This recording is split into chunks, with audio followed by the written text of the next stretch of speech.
반갑습니다. 성도 여러분. 오늘 직분론 마지막 강의 권사에 대해서 한번 살펴보도록 하겠습니다. 자, 권사, 교회 안에 권사님들이 하는 역할들이 굉장히 중요하고 많죠. 교회 살림살이를 살아가는 데 있어서 봉사와 섬김에 있어서 정말 중요한 역할이 우리 권사님들의 사역입니다. 그래서 사실 권사님들의 숫자는 교회들마다 서리집사 다음으로 아마 가장 많을 겁니다. 그만큼 필요하고 그만큼 여러 일꾼들이 교회 안에서 역사하고 있다는 사실을 증거해 주는 거라 이렇게 생각합니다. 자, 오늘 1시간 동안 권사의 사역에 대해서 그리고 권사에 대해서 한번 살펴보도록 하겠습니다. 자, 그러면 교회 안에 권사가 왜 필요한가? 권사직의 필요성에 대해서 먼저 한번 생각해 봅시다. 자, 그리스도의 몸된 교회는 분명 살아있는 유기체인 동시에 교회의 조직으로 운영이 됩니다. 그러나 조직이란 건 그 자체가 언제나 목적이 될 수는 없죠. 유기체를 지켜내기 위해서, 유지하기 위해서 조직이란 것이 필요로 되어질 뿐입니다. 그래서 교회의 조직은 교회의 그 본질적 사명을 최고로, 최대로, 최상으로, 최선으로 달성하기 위한 수단에 불과하다, 이렇게 말할 수 있습니다. 그럼에도 불구하고 조직은 교회의 사명과 성취와 성장을 위해 아주 위대한 축복이 될 수 있는 직분이다라는 사실만큼은 명확하죠. 조직은 언제나 직분이 따릅니다. 그런데 초대교회에서 이 직분은 항상 융통성이 있었던 것 같습니다. 예루살렘 교회에서는요, 사도와 집사와 장로가 언급되고요. 안디옥 교회에서는 선지자와 교사와 장로가 언급되고요. 에베소 교회에서는 감독과 집사가 언급됩니다. 그러니까 여기 불려지고 있는 모든 직분이 교회마다 조금씩 다른 모습을 볼 수 있죠. 그러므로 교회의 직분은 성경에 나타난 직분에 매달려서 폐쇄적인 것이 되어서는 안 되고 오히려 시대의 형편과 필요에 의해서 성경의 정신을 항상 개발하고 발전할 수 있는 그런 형태로 개방적으로 나아갈 수 있어야 유익한 조직이 될 것입니다. 자, 그러면 한국 교회가 권사직을 세울 수밖에 없었던 이유가 뭘까요? 박종열 목사님은 그의 글에서 이렇게 소개합니다. 이 장기 시무자에 대한 예우, 열심으로 오랫동안 섬겨주신 직분자에 대한 예우로, 또 인물에 대한 발굴로, 그리고 또한 그의 활용으로, 그리고 정치적인 배려로 권사는 반드시 세워져야 한다라고 언급하는 것입니다. 집사님들 중에 오랫동안 한결같이 교회 안에서 충성스럽게 섬기며 봉사하여서 교회 성장에 많은 밑거름이 되어준 분들이 참 많죠. 그런 분들에게 남자는 안수집사 장로라는 그런 여러 중직으로의 길이 열려 있는데, 만약에 이 권사님이 없었다면 여성도들에게는 이 중직으로 나아갈 수 있는 길이 아마 다 차단되어 버릴 것입니다. 이 여성도들에게 중직으로 나아갈 길을 열어준다는 측면에서와 또 그들의 수고와 어떤 그 노력, 헌신들을 치하하고 격려하고 응원한다는 측면에서도 이 직분이 주어지는 것은 저는 바람직한 일이다, 이렇게 생각합니다. 특히 목회자를 도와서 교인을 신방하고 또 질고 가운데 있는, 우환 가운데 있는 성도들을 돌보는 일은요, 남자보다는 여성도들이 적합하고 또 잘합니다.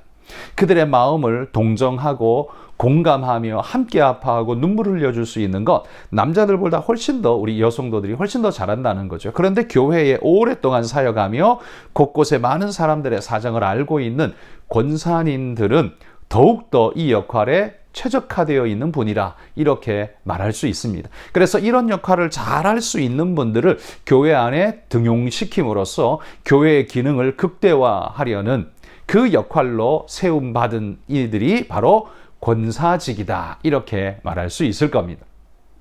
자, 그러면 두 번째로는 권사는 어떤 자격이 주어질까요? 어떤 자격이 필요할까요? 성경에서 권사직은 사실 언급되지 않습니다. 성경에 권사란 단어가 나오지 않잖아요. 그러면 이에게 주어지는, 요구되어지는 자격은 도대체 어디서 근거를 찾을 수 있는가? 권사의 자격은요, 장로와 안수집사와 마찬가지로 그들의 영적인 성경적인 기반과 함께 공유하는 자격을 요구되어진다라고 보는 것이 옳을 것입니다. 그래서 영적으로 성숙한 리더로서의 사람이 그 자격을 구비했다 말할 수 있는 겁니다. 권사는 아무나 세워지는 게 아니라 오래되어졌다고 무조건 세워지는 게 아니라 교회 안에서의 역할과 영적인 성숙이 모범적인 역할을 띌 때, 그리고 그 역할이 봉사와 섬김으로 충성을 다할 때 그 역할이 주어진다 할 것입니다. 자, 그러면 성경에 근거한 권사의 자격을 한번 살펴봅시다. 권사는 방금 이야기한 것처럼 장로와 안수 집사와 마찬가지로 교회의 지도적 일꾼으로 세워져 있기에 영적 성숙자여야 합니다. 그걸 세분화시켜서 몇 가지만 살펴보면요. 첫 번째는 성결해야 합니다. 교회 지도자, 성도들을 이끌고 교회의 대표적인 이름이 되어 주려면 개인적으로 영적으로 성결해야 하는 것은 분명한 사실입니다. 성결해야 할 때 그가 갖추어야 할 여러 가지 요소를 우리가 말해볼 수 있는데요. 첫째, 책망할 것이 없어야 합니다. 성결하다는 것, 책망할 것이 없는 허물과 죄로 얼룩진 사람이 아니라 자기 삶을 늘 깨끗하게 하고 법도를 따르고 성실하게 살아가는 사람이어야 한다는 거죠. 그리고 절제해야 합니다. 삶의 태도가 절제되어 있어서 남들의 모범이 되며 오버하지 않고 화를 돋구지 않는, 화를 만들어내지 않는 그런 사람이어야 하고요. 세 번째, 근신해야 합니다. 자기 자신을 잘 다듬고 절제와 이어서 근신함으로써 많은 사람들에게 본이 되고 덕이 될 수 있는 인물이어야 하고요. 그리고 아담해야 한다. 옛날 성경에 아담하다는 표현이 있죠. 이건 뭐냐 하면 작다, 이런 말이 아니라 삶의 질서가 있고 규모가 있으며 잘 정리정돈된 삶을 사는 자, 이런 사람을 아담하다, 이런 표현을 쓰는 겁니다. 성경에 우리 예전 한글 번역판에는 아담하다라고 했는데 바로 이 의미입니다. 삶이 질서가 있고 규모가 있으며 잘 정돈된 삶, 함부로 헤쳐진 그런 삶이 아니라 정돈된 삶을 사는 자여야 합니다. 그리고 다섯 번째는요, 의로워야 합니다. 그의 성품이 의로워서 옳음을 쫓을 줄 알고 옳은 걸 옳다 하고 그름을 거부할 줄 아는 자여야 교회의 성결한 지도자가 될 수 있고요. 마지막 여섯 번째는 거룩해야 합니다. 이건 영적으로 깨끗하게 하나님 보시기에 부끄러움 없이 서는 아름다운 모습이어야 한다는 거죠. 그래서 성경에 근거한 권사의 첫 번째 자격은 뭐냐면 성결해야 합니다. 자기 자신을 잘 다듬고 바르게 세우며 그리고 옳고 바른 길을 향해 달려가려는 옳은 마음으로 자기가 기준 잡혀 서 있는 사람이어야 한다는 거죠. 두 번째는 성결할 뿐만 아니라 가정에 충실해야 좋은 권사일 수 있습니다.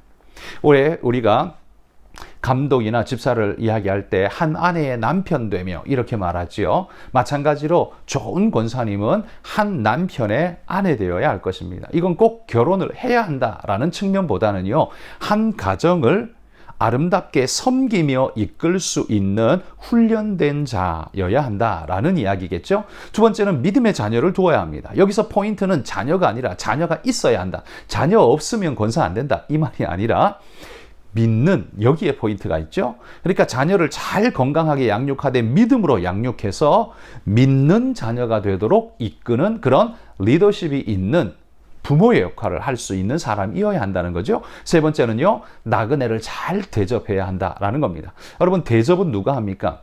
긍휼과 사랑의 마음이 있는 사람이 하지요. 자기 거 계산하고 자기 마음이 닫힌 사람은 절대로 누군가에게 이렇게 베풀지를 않습니다. 그래서 권사님은 남들을 돌아보며 신방하고 성도들을 위로하고 권면하는 역할들이기 때문에 나그네를 잘 대접하는 긍휼과 자비의 마음으로 익숙한 자여야 좋은 권사님이 될 수 있습니다. 이런 자세로 무장되어 있는 사람, 가정에 충실한 사람일 때 좋은 권사가 될 수 있는 자격이 있다라고 말할 수 있는 겁니다.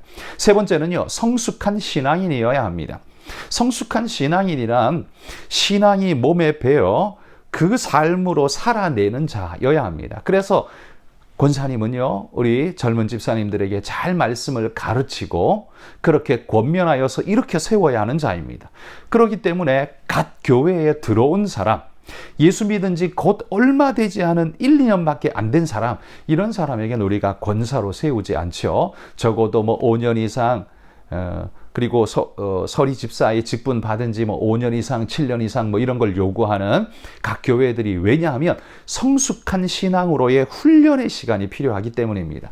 그래서 가르치기를 잘할 뿐만 아니라 새로 입교한 자는 피하고 성숙함으로 무장된 사람이어야 한다라는 겁니다. 이렇게 세 가지의 조건이 그에게 구비되어질 때 좋은 권사님이 될 수 있죠. 그리고 또 한 가지가 있습니다. 뭐냐 하면 존경받는 사회인이어야 합니다. 교회 안에서만 잘하고 밖에 나가서 잘 못하는 사람, 생활과 행동은 엉망진창인 사람은 절대로 좋은 권사가 될 수 없습니다. 교회에 하나님의 영광에 먹칠을 하는 사람이 될 확률이 높겠죠. 그래서 좋은 권사는 자기 삶에 건강할 뿐만 아니라 존경받는 사회인으로서 자기 책임을 다하고 덕스러운 모습을 일반인에게 베풀 수 있는 사람이어야 합니다.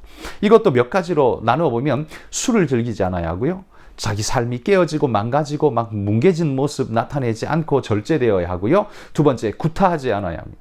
구타는 꼭 뭐 때리고, 이 남자는 구타란 말이 좀 익숙한 것 같은데 여자에겐 구타가 좀 모양새가 그렇죠. 이건 꼭 폭력적 행동으로 구타뿐만 아니라 말로써 사람을 공격하는 것도 구타가 될 수 있겠죠.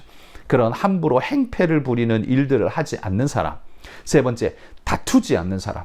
네 번째, 돈을 사랑하여 돈에 전전긍긍 매이는 사람은 훌륭한 격려하고 위로하는 사람이 되기가 어렵죠. 다섯 번째, 자기 고집대로 하지 않아야 하고요. 여섯 번째, 급히 분내지 않아야 하고, 성급한 사람, 함부로 분을 뿜어내는 사람은 좋은 위로자가 될 수 없고 좋은 신방자가 될 수 없습니다. 일곱 번째, 관용해야 합니다. 여덟 번째, 선을 좋아해야 합니다. 아홉 번째, 외인에게, 다른 사람들에게 선한 증거를 얻은 사람이어야 합니다. 이 아홉 가지의 이야기는 전부 다 우리가 안수 집사님이 이야기할 때 했던 이야기들입니다.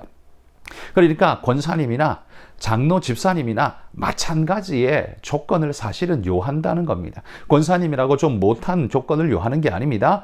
동일한 성숙한, 왜? 우리는 하나님의 향기와 편지로서 교회를 돌보는 사명을 하나님 우리에게 맡겨서 모범적인 지도자로서의 사명을 감당하라고 그 이름 주시며 우리를 세웠기에, 그러기에 여러분, 우리는 이런 존경받는 사회인이어야 하고요, 성숙한 신앙인이어야 하고요, 가정에 충실하여서 세울 줄 알아야 하고요, 그 다음에 성결한 자여야 합니다. 그래야 교회를 건강하게 섬기는 좋은 권사님이 될 수 있다는 거죠. 자, 그러면 이 자격, 성경이 말하는 자격은 이와 같고요. 우리 교단 헌법에서 규정하는 권사의 자격은 어떨까요? 권사의 자격은요, 첫 번째, 여신도 중에 여성이어야 되죠. 만 45세 이상, 그러니까 나이가 만 45세 이상 되어야 하죠. 입교인으로, 그러니까 반드시 세례교인이어야 합니다. 그리고 행위가 성경에 적합하고 행실이 건강하고, 그리고 교인의 모범이 되며 교회에 충성되게 봉사하는 자여야 합니다. 봉사를 하지 않는 사람은 권사님이 될 자격이 없습니다. 왜냐하면 권사라는 직분 자체가요, 봉사직이기 때문에 봉사를 하지 않는데 권사를 세운다? 이건 좀 아이러니한 이야기죠. 어떤 이들은 그렇습니다. 안수 집사 주면 봉사해. 권사 주면 할 거야. 여러분, 그렇게 해서 하는 사람 몇 명 되던가요? 그렇게 해서 숫자만 불려 놓으면 교회의 덕성에 오히려 많은 해를 끼치는 확률이 많습니다. 그리고 성도들에게 전해지는 메시지가 어떻습니까? 그냥 교회 오래 다니면 다 권사해. 이런 메시지가 전달되게 되죠. 이건 아주 잘못된 메시지입니다. 권사가 뭡니까? 그 이름 자체에서 역할이 인식되어질 수 있어야 하고, 저런 모습이 권사구나 라고 이렇게 인정되어져야 권사의 자격, 존경심이 생길 수 있고 그 이름에 가치가 생기고, 또 그렇기 때문에 더욱 헌신하고 충성하는 모습이 우리 안에서 나타날 수 있는 겁니다. 자격은 그와 같습니다. 여신도 중에 만 45세 이상 되고 입교인이어야 하며 행위가 성경에 적합하고 모범적이고 충성된 봉사자여야 한다라고 했습니다. 그러면 이러한 권사님을 뽑을 때 선거는 조건이 어떻게 되냐? 공동의회 투표에서요, 투표수 3분의 2 이상 찬성을 얻어야 한다. 이게 헌법에 명시되어 있습니다. 그러니까 우리끼리 그냥 과반수로 합시다. 그런다고 되는 게 아니라요, 우리의 교회법의 가장 기초가 되는 교단 헌법의 3분의 2 이상으로 명시하고 있기 때문에 우리 마음대로 그걸 줄여가지고 함부로 할 수는 없습니다. 모법이 여기 있기 때문이죠. 3분의 2 이상 투표 찬성을 받은 사람이 될 수 있고요. 그리고 이 권사 후보는 누가 될 수 있냐? 당회가 공동의회에 올린 사람, 추천한 사람이 후보가 될 수 있습니다. 그러니까 후보 추천권이 당회에 있습니다. 그래서 왜 뭐 장로님들이 당회에서 마음대로 세워? 그게 권한이기 때문에 그렇습니다. 여러분, 그게 여러분이 투표해서 세운 권한. 여러분, 국회의원도 자기 마음대로 법을 만들잖아요. 숫자 많이 만들어가지고 법을 막 만들잖아요. 우리가 볼 때 별로라고 생각되어도 만들 수 있잖아요. 왜냐하면 그게 국회의원의 권한, 권리이기 때문에 그렇습니다. 그래서 여러분, 공동의회 권사의 후보로 올릴 수 있는 후보 추천권은 당회에 있다는 것 기억하시고요. 그리고 권사 임기는 언제까지냐? 권사는요, 우리 헌법에 이렇게 쓰여 있습니다. 안수 없는 종신 직원으로, 그러니까 안수하지 않는 종신 직원으로 정년 만 70세까지 심우할 수 있다. 이렇게 딱 명시되어 있습니다. 그래서 우리 시무 권사님들 만 70세까지 심우할 수 있고요. 은퇴 후에는 은퇴 권사가 됩니다. 그래서 임기는 그러하다라는 사실 우리가 기억했으면 좋겠고요. 그리고 권사의 그러면 직무는 뭐냐? 직무와 자세, 어떤 자세로 그 직무를 또 감당해야 하냐? 이 직무와 자세에 대해서 한번 살펴봅시다. 자, 권사의 직무. 본교단 교단 헌법에 명시된 권사의 직무와 권한은 다음과 같이 이야기합니다. 제가 읽어보겠습니다. 권사는 당회의 지도 아래 교인을 방문하되 병 환자와 환난을 당하는 자와 특히 믿음이 연약한 교인들을 돌보아 권면하는 자로 재직해 회원이 된다. 이렇게 말합니다. 여기 권사의 직무가 들어있죠. 당회의 지도 아래에서, 그러니까 당회의 지도 아래, 가이드 아래에서 교인들을 방문하고 돌보고 권면하는 역할이 권사의 역할이다라는 겁니다. 오래되면 그냥 주어지는 게 아니라요. 오래된다고 해서 주어지는 게 아니라 그가 환자를 돌아보고 성도들, 아픈 형도들을 돌아보고 격려하고 위로하고 방문하고 힘을 내라고 북돋워 주고 해서 그 사람이 신앙 잃지 않도록 도와주는 좋은 조력자. 그게 누구냐? 권사의 역할이다라는 거죠. 권사는 그래서 교역자를 돕는 역할, 조력자의 역할을 대표적으로 감당합니다. 그래서 어느 교회나요? 목사님의 가장 좋은 동역자는 사실 권사님들이 많습니다. 왜냐하면 권사님들이 정말 정성스럽게 헌신봉사하면서 조력자의 역할을 참 놀랍게 잘해줍니다. 성경에 보면 브리스길라와 아굴라, 오네시보로, 에바브로디도, 누가 이런 많은 사람들이 사도 바울의 좋은 조력자가 되어서 그 역할을 하는 데에 최선을 다해서 아름답게 할 수 있도록 도왔던 그 기록들이 성경에 보면 있죠. 바로 이런 돕는 조력자의 역할이 권사의 아름다운 직무라고 말할 수 있습니다. 그러면 이 권사님들은 무슨 직무, 어떤 역할을 하느냐? 크게 두 가지 역할이 그에게 있습니다. 첫 번째는 신방하는 것이 권사의 주 임무이고요. 두 번째는 전도하는 것이 권사의 주 임무입니다. 그래서 권사는 신방과 전도를 교회 안에서는 신방하고 돌아보며 성도들을 세우고 교회 바깥 사람들에게는 어떻게 해요? 전도하며 교회 안으로 복음 안으로 들어올 수 있도록 이끄는 복음 전도자의 역할을 하는 것. 이게 바로 권사의 역할이라는 거죠. 교회 내에서는 뭐 한다고요? 신방하고 성도들을 돌아보고 권면하고 격려하는 역할이라는 거예요. 특별히 저는 신방의 역할을 오늘은 강조해서 이야기해 보겠습니다. 전도의 역할은 권사님뿐만 아니라 모든 성도의 역할이기 때문에 그건 건너가고요. 모두가 공유하기 때문에 신방의 역할만 특별히 한번 이야기해 보면, 자, 신방 언제 시작되었을까요? 여러분, 신방의 기원이 언제인 줄 아십니까?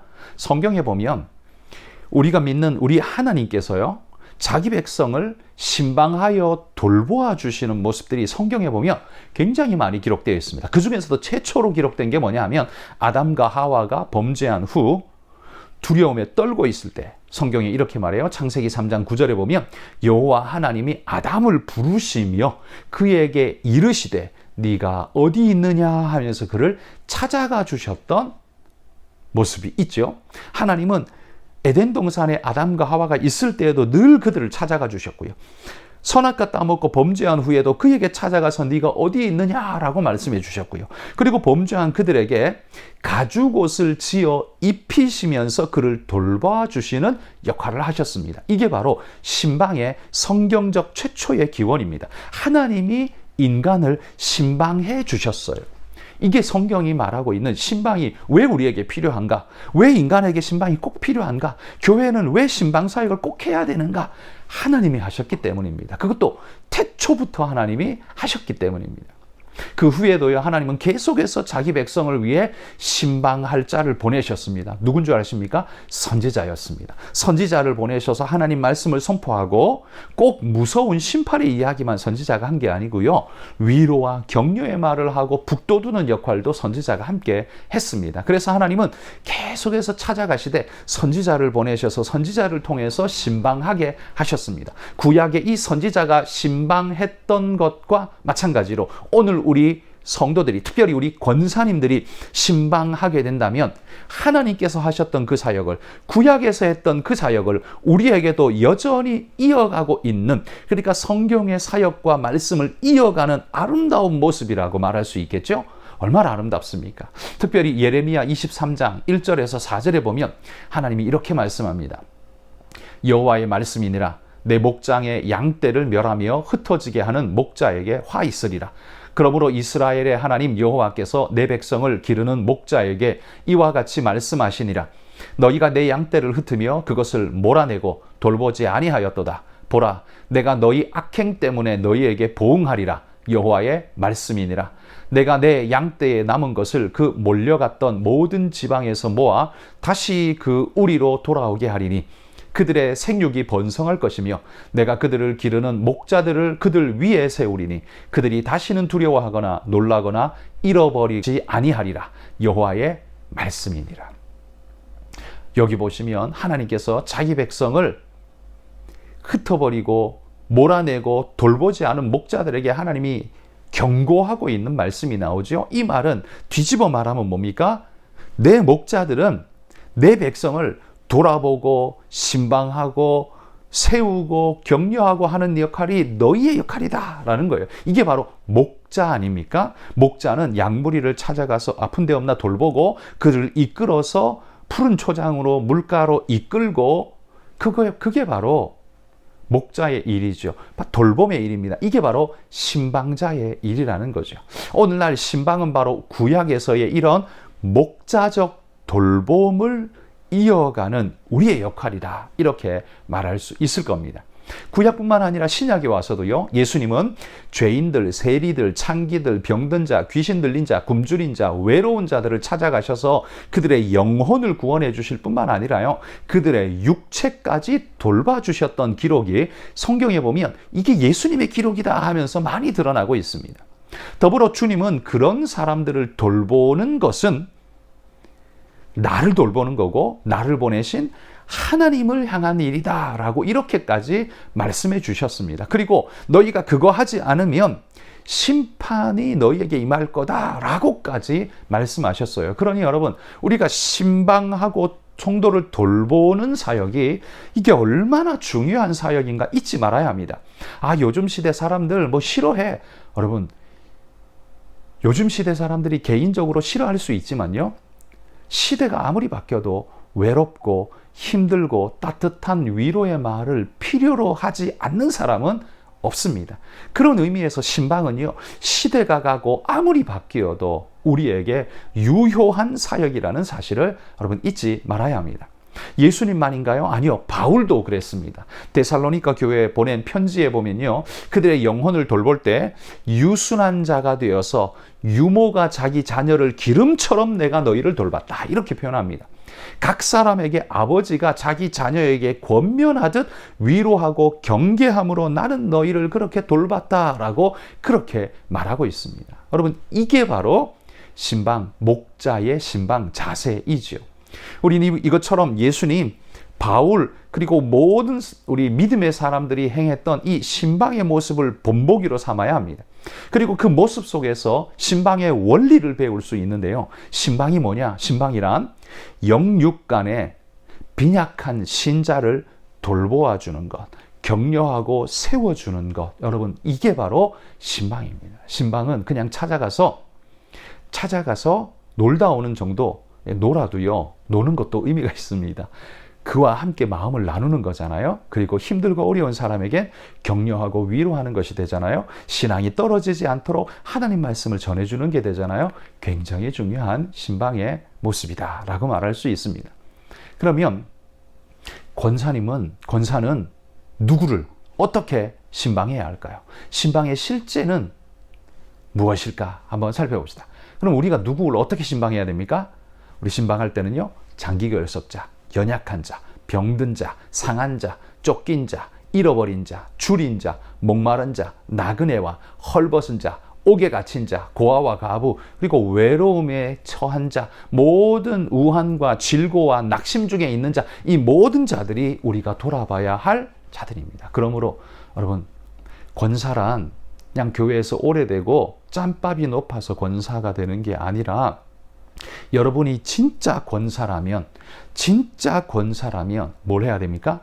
신방을 해야 합니다. 성도들을 돌아보고 찾아가서 격려하고 전화로 신방하며 위로해주고, 병들고 아픈 자가 있으면 꼭 찾아가서 기도해주고 위로해주고 격려해주고, 낙심하고 울고 있는 자가 있으면 가서 그냥 부둥켜 안고 함께 울어주고. 여러분, 이게 신방자의 정말 중요한 자세죠. 여러분, 목사도 신방하지만 목사가 할 수 있는 역할, 그리고 목사가 해야 할 역할이 있고요. 또 같은 성도로서 권사님이 해줄 때 더 효과적인 역할들이 있습니다. 여러분, 그 역할들을 우리 권사님들이 잘 감당해 준다면 교회는 더욱 든든하고 강건하게 분명히 일어나게 될 것입니다. 교회 안에 아름다운 결속과 사랑이 꼽히는 것, 그게요, 설교 잘한다고 생기는 게 아니죠. 권사님들이 신방하며 다독이며 격려하고 위로하며 이런 사역들이 왕성하게 일어날 때 그 교회는 사랑 넘치는 교회가 분명히 될 것입니다. 자, 그러면 권사님은 마지막 우리 직무의 자세, 어떤 자세로 이 일들을 감당해야 하는가에 대해서 한번 살펴봅시다. 첫 번째, 봉사에 대한 이해가 있어야 합니다. 봉사에 대한 이해. 봉사 자체보다는 봉사하는 사람이 중요하다는 것, 첫 번째 우리가 꼭 기억해야 하고요. 두 번째, 우리는 우리의 방법보다 하나님의 방법이 더 중요하다는 걸 알아야 합니다. 그래서 우리의 방법을 추구하지 말고 인간적 방법을 내려놓고 하나님이 기뻐하시고 원하시는 하나님의 방법으로 우리는 다가가야 합니다. 그리고 결과도 중요하지만 그보다 과정이 더 중요하다는 것 기억하고, 과정을 하나님 뜻에 부합하게 하려고 애써야 합니다. 그리고 양보다는 질이 중요하다. 많이 하는 것보다는 정말 따뜻하게 하고 마음 깊이 하는 게 더 중요하죠. 그리고 사람의 칭찬보다 우리는 하나님의 칭찬이 더 중요하다는 걸 인식하면서 하나님의 칭찬받는 자가 되려고 진심으로 정말 바른 모습으로 해야 합니다. 그리고 실적보다는 자세가 더 중요합니다. 실적, 내가 오늘 세 가정 했어, 이런 실적으로 말하는 것보다는 자세가 더 중요합니다. 바른 자세로 행할 때요, 한 가정을 신방해도 거기에 극진한 마음, 사랑, 위로를 받은 가정이 있다면 그 사람은 그 권사님 때문에 확연하게 인생이 바뀌고 신앙이 바뀌게 될 겁니다. 그 권사님이 계시는 교회는 정말 축복될 겁니다. 두 번째, 봉사의 자세가 또 필요하죠. 봉사에 대한 바른 이해가 있어야 한다면, 두 번째는 봉사의 바른 자세가 있어야 합니다. 어떤 태도를 해야 할까요? 첫 번째, 헌신으로 봉사하십시오. 설렁설렁 대충대충 하는 봉사는요, 사실 누가 봐도 의미가 없어 보입니다. 내가 헌신하고 충성할 때 그 봉사가 의미가 있습니다. 하나를 해도 땀 흘리며 정성을 다할 때 의미가 있습니다. 두 번째, 사랑으로 하십시오. 그냥 겉절이로 하는 건요, 누가 봐도 압니다. 저 사람 사랑 없이 그냥 대충 해, 다 알아요. 근데 사랑으로 하면요, 사람 마음으로 와 닿습니다. 그 사랑의 봉사는 감동을 주게 되어 있죠. 그래서 헌신과 사랑으로 봉사하면 많은 사람들이 그 마음에 녹아지게 되어 있습니다. 그리고 세 번째는요, 순종으로 봉사해야 합니다. 봉사하되 자기 고집 세우고 뭐 하는 게 아니라 말씀에 순종하면서 겸손히 따라가는 자세로 겸손함으로 순종할 때 정말 진짜 순종이 되고요. 네 번째는 말 그대로 겸손함으로 봉사해야 합니다. 봉사하면서요, 교만한 자세, 고압적 자세로 봉사를 하면 그건 섬김이 아니라 갑질이 되어지는 겁니다. 겸손으로 봉사해야 진짜 봉사가 되는 것입니다. 다섯 번째, 연합함으로 봉사해야 합니다. 봉사 혼자 잘난 체 하면서 하는 것 좋지 않습니다. 함께 하면서요, 봉사의 동역자를 세우면서요, 혼자도 할 수 있지만 같이 봉사하면 좋은 습관을 그에게 들이게 해주고 이 기쁨을 함께 누리게 되기 때문에 아주 좋은 겁니다. 여섯 번째, 자원함으로 봉사해야 합니다. 억지로 하는 봉사 온당치 않죠. 자원함으로 하십시오. 그게 사랑과 헌신의 봉사가 될 겁니다. 그리고 부지런함으로 하십시오. 부지런함으로 섬기면 그 모습을 보는 사람들이 당신의 진정성을 믿게 될 겁니다. 여덟 번째는 신실함으로 봉사하십시오. 우리는 주님이 보시기 때문에 하는 겁니다. 사람이 보는 대로 하는 게 아니라 하나님이 옳다 하고 하나님이 보시기 때문에, 하나님이 하라 하셨기 때문에 우린 이 사역을 합니다. 신실함으로 끝까지 감당하십시오. 아홉 번째는요, 믿음으로 봉사하십시오. 우리는 도덕적 자기의 잘남을 위해서 봉사하는 게 아닙니다. 믿음으로, 하나님이 주신 이 소망과 은혜의 믿음으로 우리는 그 봉사를 감당하고요. 마지막, 소망으로 봉사합니다. 소망 가운데서 봉사합니다. 힘들고 어렵지만 그 봉사를 꾸준히 할 수 있는 이유는 뭘까요? 하나님이 복 주시기 때문이고, 우리가 천국에 갔을 때 하나님이 분명히 우리를 칭찬해 주실 소망이 있기 때문에, 그리고 나도 힘들지만 왜 할 수 있어요? 하나님이 나를 위로하시기 때문에, 그리고 하늘에 소망이 있기 때문에 할 수 있는 겁니다. 그래서 여러분, 이런 10가지의 놀라운 자세를 우리가 구비한다면 우리 봉사자, 우리 권사님들의 섬기시는 봉사의 모습은 정말 많은 사람을 격려하고 위로하고 감동할 수 있는 아름다운 그런 모습의 우리 섬김이 되리라 생각합니다. 여러분, 오늘 우리가 함께 살펴본 이 말씀들을 보면 권사님들이 가장 중심적으로 해야 할 섬김이 뭔가를 말씀을 나눴습니다. 신방과 전도라고 했죠. 신방, 그 중에서도요, 교회 안에서 봉사와 섬김으로 사람을 위해 그들을 격려하고 사랑하고 위로함으로 그 일들을 감당할 때, 여러분, 우리 권사님들은 정말 아름다운 권사, 가치 있는 권사, 하나님이 칭찬하시고 아끼고 또 아끼시는 권사님들이 되실 줄 믿습니다. 여러분, 이런 귀한 분, 우리 권사님들이 우리 교회 안에 많아지기를 소망하고요, 하늘 소망 바라보면서 끝까지 감당하시는 우리 권사님들이 되시기를 주의 이름으로 축복합니다. 긴 시간, 여러분, 직분론, 오늘이 몇 강인지 저도 세다가 잊어버렸는데요. 이 긴 시간 함께 해주셔서 너무 감사하고요. 또 귀한 다른 강의로 후에 찾아뵙도록 하겠습니다. 감사합니다.